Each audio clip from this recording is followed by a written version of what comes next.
نبی پاک علیہ السلام نے فرمایا ہر عالم کے پاس نہ بیٹھنا، اس عالم کے پاس بیٹھنا جو تمہیں 5 چیزوں سے نکال کے 5 چیزوں میں داخل کر دے۔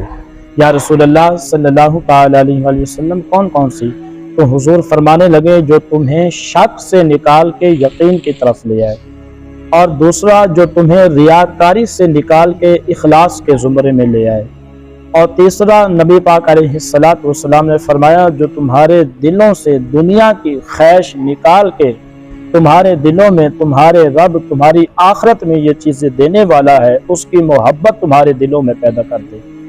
اور چوتھے نمبر پر نبی علیہ السلام نے فرمایا اس عالم کے پاس بیٹھو جو تمہیں تکبر سے نکال کے عاجزی کی طرف لے آئے۔ اور 5ویں نمبر پہ اللہ کے محبوب علیہ السلام نے فرمایا جو تمہیں دشمنی سے نکال کے خیر خواہی کی طرف لے آئے۔ نبی پاک علیہ السلام نے فرمایا آباد رہے وہ شخص جو میری حدیث دوسروں تک پہنچائے۔